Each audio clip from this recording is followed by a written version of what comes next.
Hello everybody, fellow Star Trek fans. I'd like to welcome you to another exciting video. Well, I think it's exciting. I got my third installment from Eaglemoss. Just got the shipment in, and this is going to be for the Build the U.S.S. Enterprise D. Let me show you the box. Very exciting.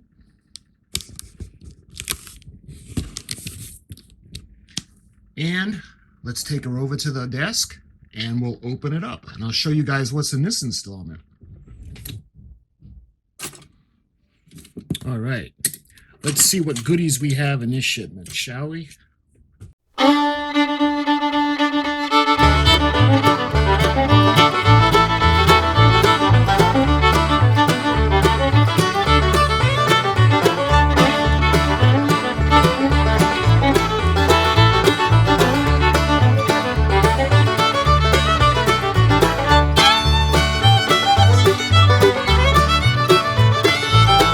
This shipment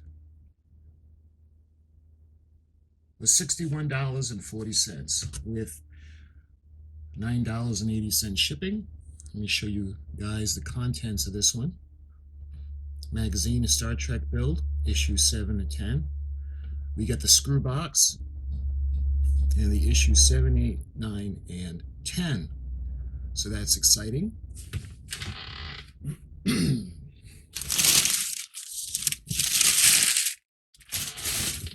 Ooh, oh, look at this, guys.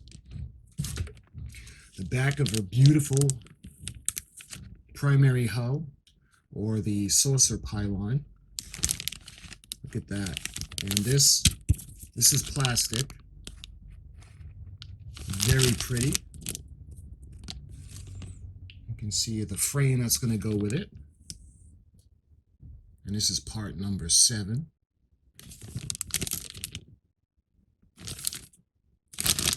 Let's see what else we got in here. We have more of the frames for the primary hull. This is part number 8.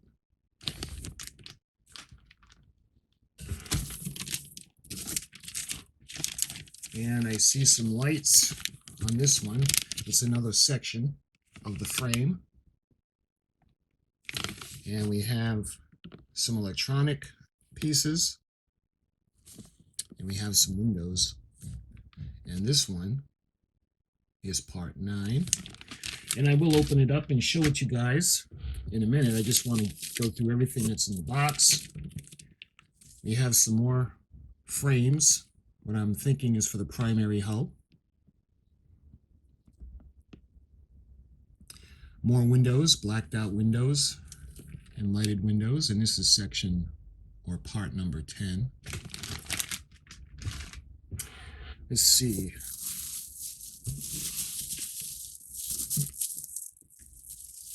This is, wow, this is pretty good size, guys. Star Trek The Next Generation, USS Enterprise, NCC-1701-D. And this is a box to hold a lot of the pieces. You can see it kind of snaps. Ooh, 1, 2, 3, 4, 5, 6. 24 compartments. Very nice. Because up until this point, I was keeping all the screws and extra parts in previous packages. But now we can put it into this. So that's nice. Put that aside. And what's in here finally? Yep, that's it. This would be number 3, the USS Enterprise NCC-1701-D Star Trek The Next Generation Build magazine. So let's get the box put aside. Beautiful picture of the model. All right, so let's go through the magazine and show you guys what's in it. Of course, I'm going to put up photographs so you guys can see all the fantastic stuff that's in here in this issue.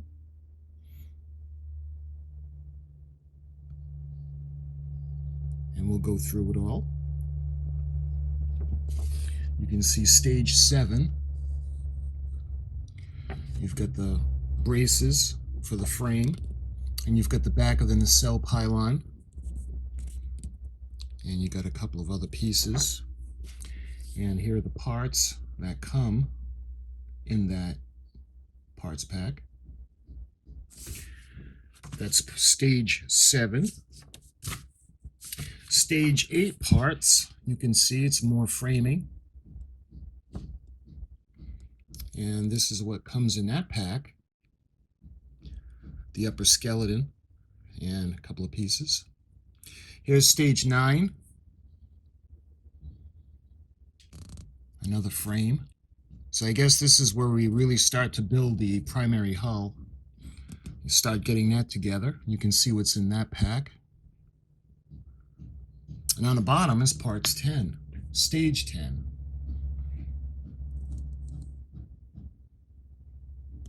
And you can see stage 10. Now, if you guys hear the banging in the background, I apologize for that.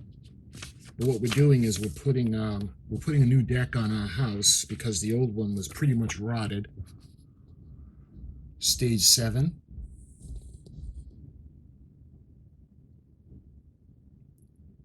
Lovely. You see the key. Red is used for screws. Yellow is for new parts. Gray shows the assembly so far, and the blue shows the illuminated parts. So that's good to know. So we go to part A. Take the neck, phaser bank left, and start to put that into place. Take care when handling small springs. Keep them in their packaging up until the moment you need them, and work on a light colored surface so they are easier to see.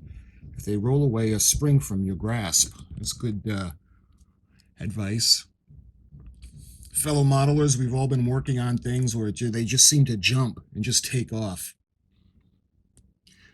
Step B, the skeleton of the main frame. That goes in the primary saucer section, a primary hull. Relatively straightforward. Like any great ship, it starts with the skeleton or the frame. Stage 8 assembly. In this phase of the assembly, the second of the Enterprise D's many phaser banks fits into place, and the underlying structure of the magnificent saucer section doubles in size. So that'll be exciting. And you can see sorry about that. In part B, we start to put the sections together. Remember in the last shipment, part 2, we were introduced to this frame, and we actually put the outer skin on with the windows. Moving on to stage 9, assembly. As the saucer skeleton continues to expand, an intricate arrangement of deck windows starts to take shape, along with working lights that will bring your Enterprise NCC-1701-D to life. You can see that. Throughout the build, you may find it easier to place the small window pieces using tweezers instead of your fingers. Bear in mind that most instances the windows are not fixed in place until the reflector panel is screwed in position behind them. Be careful when moving the parts with the window in place and the reflectors are fitted, until the reflectors are fitted. That's true because they tend to just jump out and take off. And you can see part A. Look at that. I'm in a hurry to see the ship start to take shape. The upper skeleton. And this is step B, the battle section near in the rear neck. You can see the windows. Now, they say you can put the windows any way you want to make a pattern, but I'm going to go by the instructions because the instructions are taken actually from the studio filming model and what's on screen. So that's what I'm going to do for mine. Moving on to step C. Take the left windows, note the two different wired bulbs, and insert the bulb with blue and red wires into the square slot. So you can see that section is going to be lit. And they have the little grooves where the bulbs fit into place and a little pin that's located behind the square that keeps them locked in place. That's the reflector window. Moving on to stage 10 assembly. Continue to develop the structural underpinning of your Enterprise D before using the window placement skills you perfected in the previous phase. So that's deck 8 windows. Moving on to step A, adding more of the framing into the top section or top layer of the framing. This is all pretty straightforward. Moving on to step B, position the battle section, rear neck, face down on a flat surface, then remove the windows from their sprues and slot the 7 clear windows and 8 dark windows. Put them into place. Again, that's what I'm going to do to keep it the way the model is, or the filming ship, the way it appears on screen. Part C, another reflective backing. That's going to hold everything in place. And that'll be for the other side. So that wonderful saucer pylon will come to life and be able to be lit. And that's the instructions for this part of the magazine. Then goes on to some more goodies from Star Trek. New Beginnings. Star Trek The Next Generation Season 1, which ran from 1987 to 1988. You can see the wonderful picture of, you got Wesley Crusher, you got Geordi LaForge, and there's Denise Crosby that played Tasha Yar. Of course, Jonathan Frakes, William Riker, Captain Picard, Dr. Crusher, Mr. Worf, Counselor Troy, and on the end we've got Mr. Data.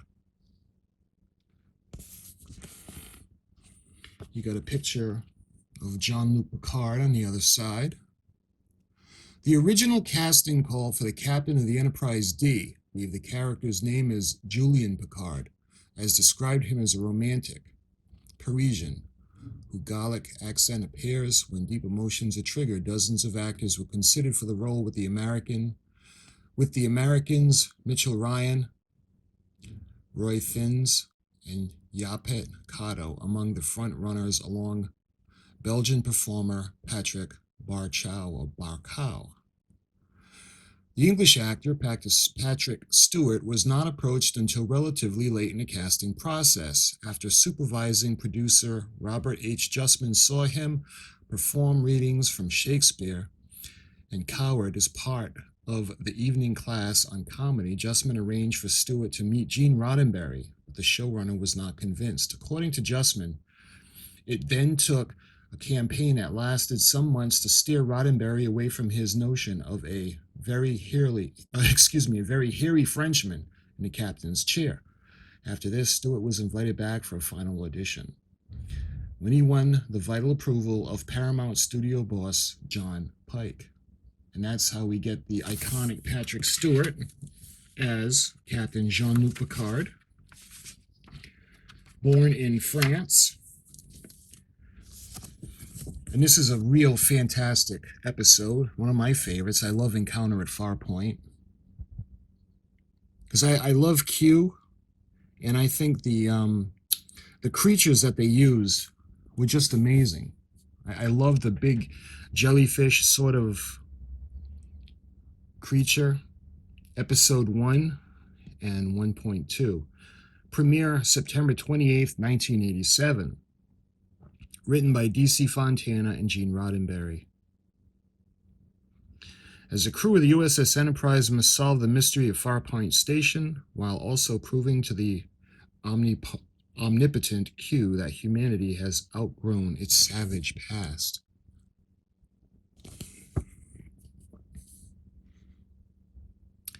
The concept art of the verdant Farpoint Station by Rick Sternbach, excuse me.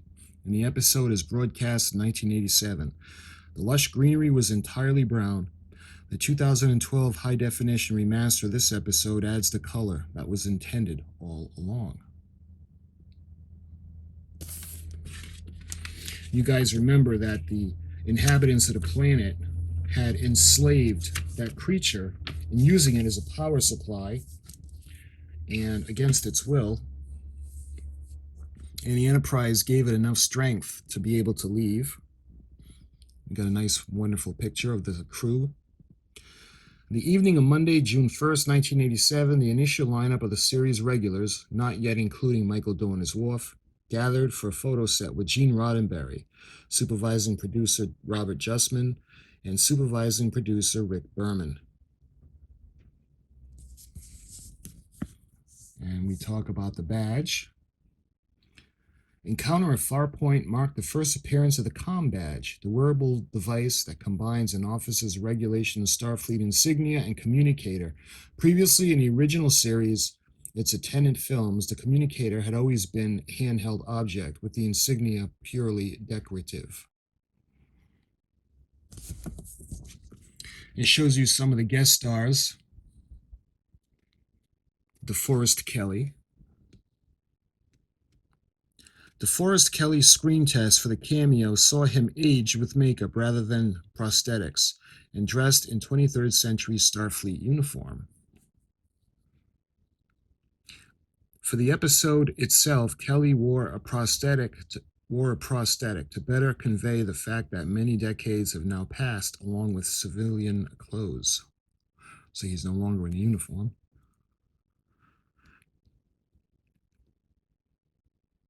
Colm Mealy's unnamed officer in Farpoint later evolved into the recurring TNG character in Deep Space Nine regular Miles O'Brien.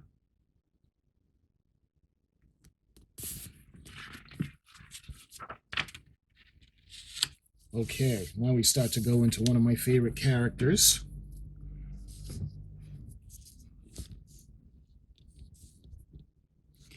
Q. Three of Q's guises from Encounter at Farpoint, a 16th century naval explorer, a 20th century U.S. Marine Corps captain, and a 21st century soldier. You gotta love Q. And I'm excited to see his role in Star Trek Picard, where he continues the trial of humanity. Gene Roddenberry named Q after his friend Janet Quarton. Quarton was the first president of the British Star Trek fan club and hosted Roddenberry at her Scottish Highlands home when he traveled to the UK. That's pretty cool. And you know, Q always reminded me of Trelane from The Squire of Gothos. That's one of my favorite Star Trek episodes, because I think General Trelane retired. He's so cool. I think it was funny, and Q reminds me a lot of him. And you can see Q in his judge outfit as he judged Captain Picard and humanity.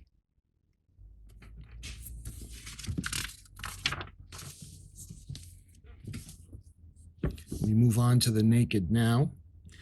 The Next Generation's only direct sequel to an original series episode broke down the new crew's barriers and challenged audience expectations. This episode premiered October 5th, 1987. When a virulent infection causes them to lose all self-control, the crew of the Enterprise struggles to escape an imploding star. Lieutenant Commander McDougal, given the first name Sarah in the script, is one of 4 chief engineers introduced during Season 1.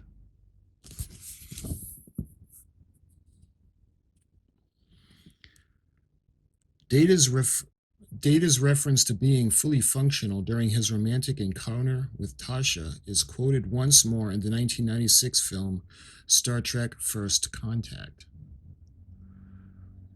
So her and Mr. Data had a thing. You guys remember when Mr. Data said he was fully functional in several techniques. She pulled him into her quarters. I guess they were going to talk. There's Tasha Yar with Mr. LaForge. And don't forget, Tasha Yar was the head of security. It's so entrenched now that Mr. Worf is the security guy, but it was Tasha Yar at the beginning. Code of Honor, this episode. Tasha must take part in a duel to the death after she is abducted by the ruler of Ligan 2, the only source of a life-saving vaccine the Enterprise must acquire.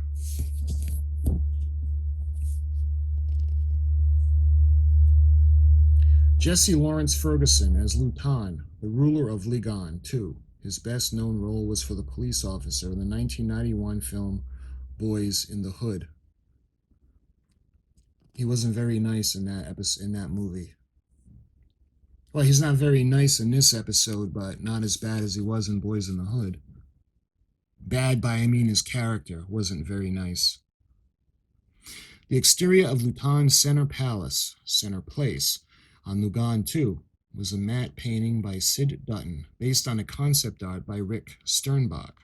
The painting was the first of many artworks that Dutton would provide for Star Trek. That's a beautiful building.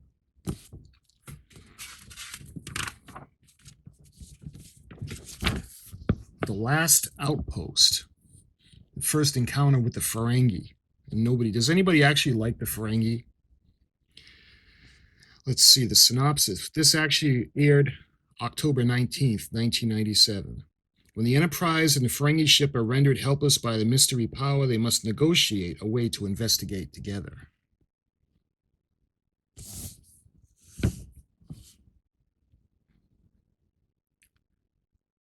Daryl Henriquez as Portal. The actor later played as the Romulan Nanklis in Star Trek V, The Undiscovered Country in 1991. You can see the concept art for the Ferengi ships. In his script, Herb Wright decided the Ferengi ship as resembling horseshoe crabs. You know, it's funny, that's the first thing I thought of when I seen them. The concept artist Andrew Probert developed the anthropod theme, adding forward pincers inspired by those of the male earwig. So they're just kind of a nasty, creepy thing you don't want around, and that's how I view the Ferengis.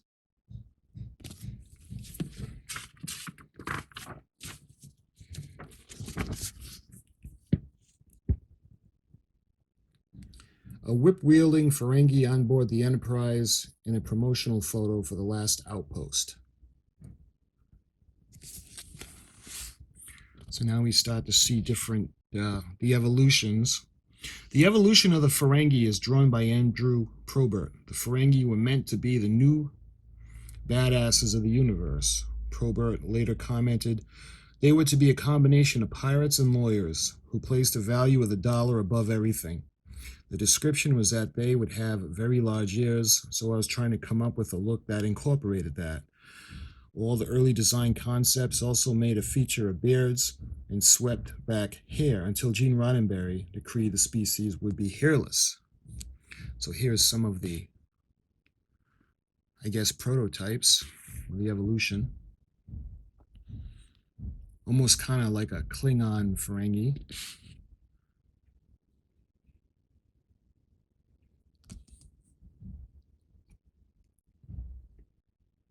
It's interesting.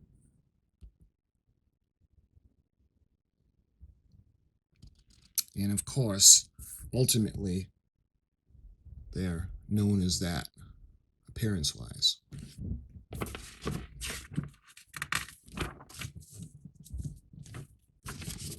A couple of more renderings.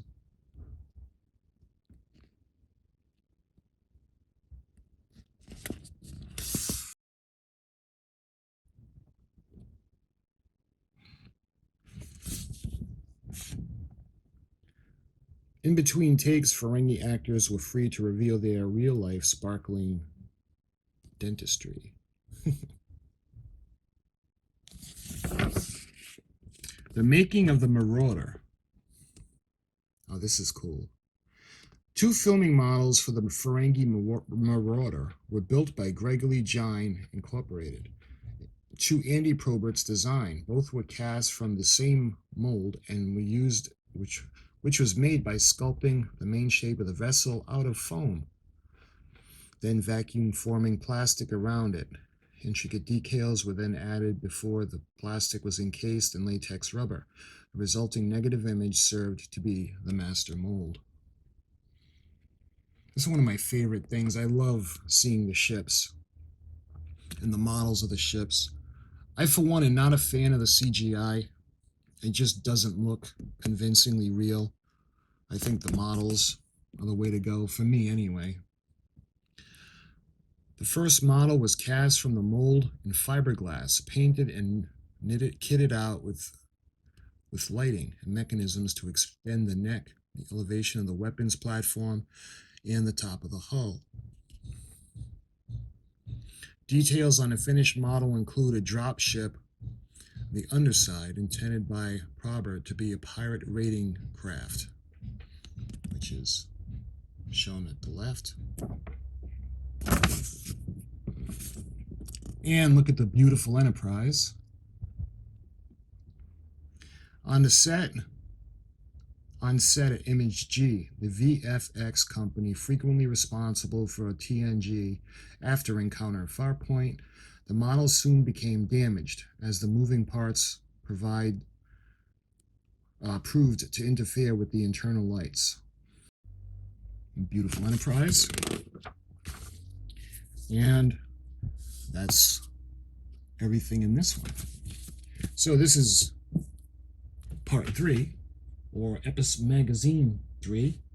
So why don't we take a look at the parts now. I'm looking at that beautiful part that has the back of the saucer pylon, as well as the battle bridge.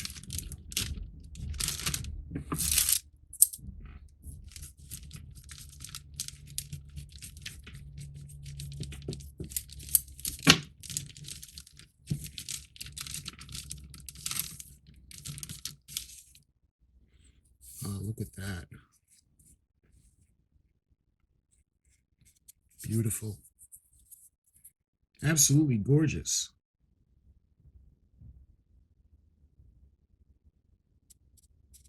Let's see if I can get you to see the Aztecing. Very nice.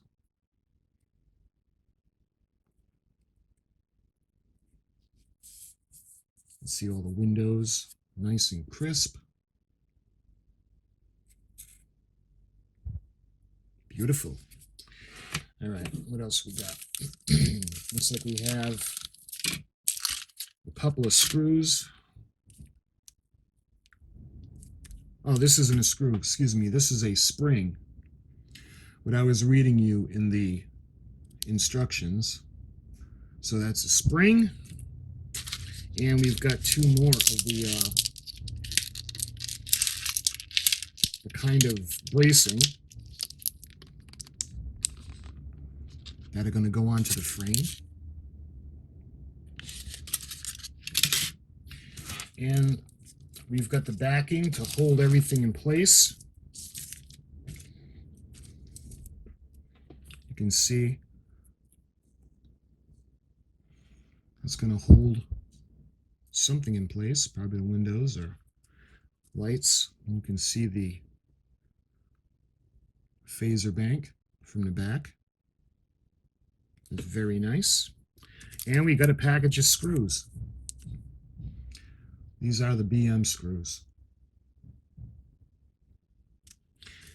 And that's everything that's in part 7. All right, let's move on. And I want to show you guys part 10. So,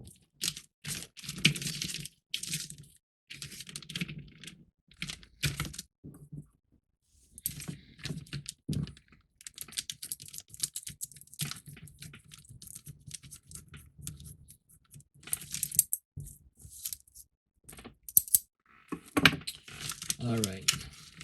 First thing we notice, we've got the braces that go up against the metal frame, or the main frame of the primary hull. And let's take a look at the electronic pieces. And there's also screws. Come on. We've got BP, a small bag of screws, and we've got BM. And we have a pair of lights. You can see the rectangle lights. And these are part B.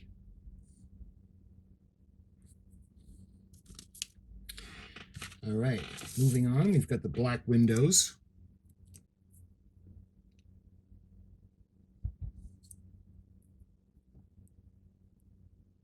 Nice. And we've got the clear windows. Now, like we got in the last shipment, we had windows, and they actually give a couple of extra windows just in case a couple of them go flying and you're not able to find them. So there are extra windows. And lastly, we have the reflective backing that's going to go and mount onto the back of the saucer pylon. And this, of course, is going to be to illuminate the windows. And that's everything in part 10. All right, now we move on to part 9.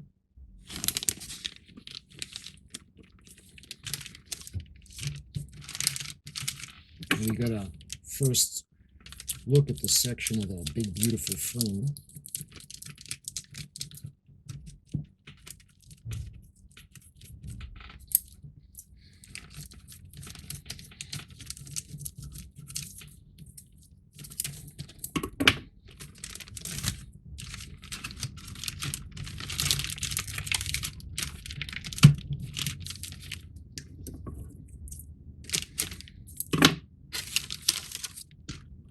All right, let's take a look at that beautiful frame.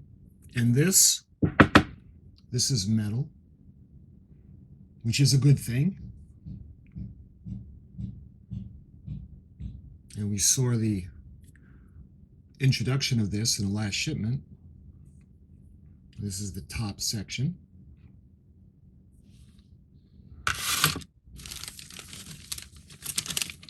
And we have some more electronics and some more screws. I'll show you guys. This time we have, well, they're the same. The rectangle lights, we got a pair of them, yellow and a red. And as usual, this is part B. No, that's backwards. And we have BM screws. And looks like we have BP screws. You guys remember what I had told you, when it comes to the screws, the B and the last letter, whether it's a P or an M, means whether it's going into plastic with the P, or the M would be into metal. You can see the windows, the dark windows, the room lights that are off.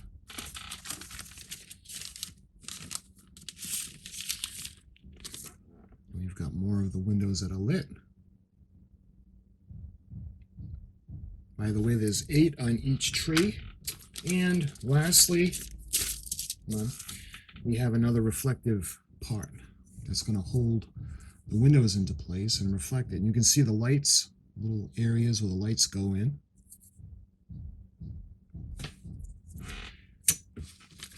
And yep, that's everything. That's in part 9. You can see the information on the back. And let's see, this is the last parts pack. Would be part pack 8. Again, you can see the back.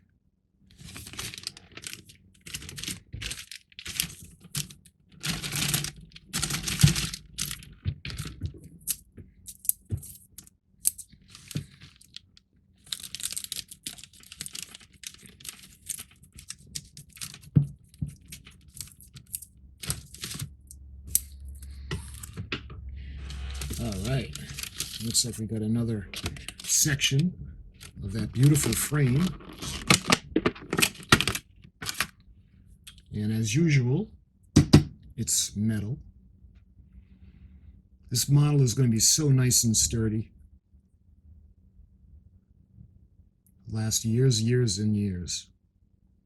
This is going to be a kind of model that I'm going to pass down to my kids, and hopefully it gets to their kids. See that lovely frame? And let's see, there's a little bag of screws. That would be AP screws. And let's see, we got more screws. These would be, make sure you can see that, the BM screws. And we've got another backing that's going to hold the phaser array in place. You can see the phaser array. Very lovely. And we have another spring.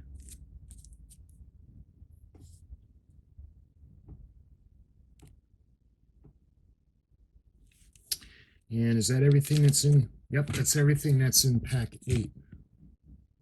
And lastly, in this shipment, we have the box where you can hold all the parts and the extra screws.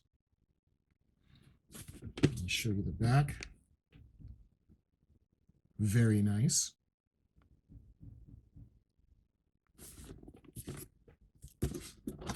You figure over the course of the entire build, there's going to be a lot of extra pieces and you want a place to keep them.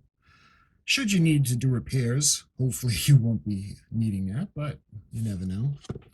And those of you that pre-ordered this, you got the box as well, the screw box. So, and it just locks into place. So, again, in this shipment, you get the screw box, you get parts pack 8, you get parts pack 9, and you get parts pack 7, and you get parts pack 8. Excuse me, 10. So 8, 9, 10, 7, 8, 9, 10. You got the box, the screw box, and the pre-order, and we have the magazine number 3. And because I don't want this video to go on forever, we're going to build it, but I'm going to do that in the next video. So in the next video, we're going to put everything together, and I'll show you how it goes together, and I'll show you what it looks like. As usual, I thank you so much for watching, and I'll see you guys very, very soon.